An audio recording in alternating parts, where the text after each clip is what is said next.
시청자 여러분 안녕하십니까? VOA 뉴스입니다.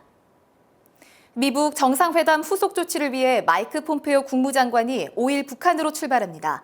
비핵화 시간표 등 구체적 조치가 논의될 예정인데 앞서 존 볼튼 안보보좌관은 1년 내 핵시설 폐기가 가능하다고 밝혔습니다. 박승혁 기자가 보도합니다.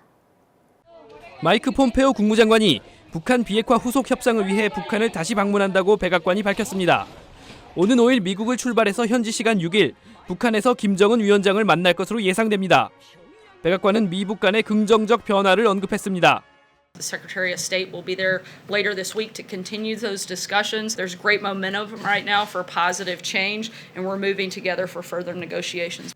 폼페오 장관은 이번 방문에서 북한 비핵화를 위한 일정 등 구체적인 사항을 요구할 것으로 예상됩니다. 앞서 존 볼튼 국가안보보좌관은 미국이 북한 핵무기 등의 폐기를 신속하게 달성할 프로그램을 고안해왔다며 1년 안에 폐기할 수 있을 것이라고 밝혔습니다. 그러면서 폼페오 장관은 이런 내용을 북한에 전할 것이라고 말했습니다.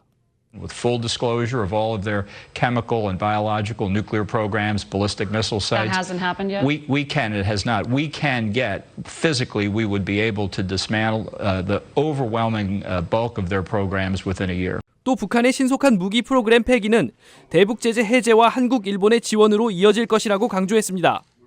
폼페오 장관은 방북 후인 오는 7일 일본에서 한국과 일본 지도부를 만납니다. 이 자리에서는 최종적이고 완전하게 검증된 북한 비핵화에 대해 한국, 일본 측과 논의할 것이라고 국무부는 밝혔습니다. VOA 뉴스 박승혁입니다. 북한의 핵탄두와 관련 시설 은폐 가능성이 언론에 보도되자 전문가들은 북한의 과거 비핵화 약속 파기를 잊어선 안 된다고 지적했습니다. 미국은 후속 회담에서 북한의 모든 핵시설과 생화학 무기를 신고하도록 압박하라고 강조했습니다. 김칸희 기자가 보도합니다. 미북 정상회담 후속 조치를 앞두고 북한이 핵탄두와 미사일, 핵 관련 시설 은폐를 시도하고 있다는 언론 보도가 나왔습니다. 미 국방정보국 보고서를 인용한 보도입니다. 북한이 영변 이외에 우라늄 농축 시설을 운영하고 있으며 미사일 엔진 제조 공장을 최근 확장했다는 보도도 나왔습니다. 전문가들은 북한이 핵을 포기할 의향이 없다는 것, 다시 말해 비핵화의 진정성이 없다는 뜻이라고 지적했습니다.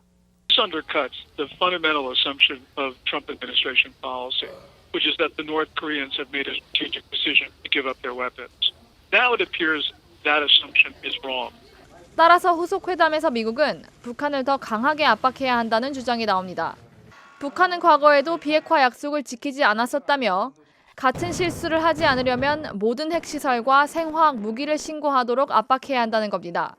What we'll first need is North Korea to declare the size of their nuclear arsenal, the number of weapons, the amount of fissile material, both plutonium and uranium, as well as all of the facilities that are involved in research and production and testing.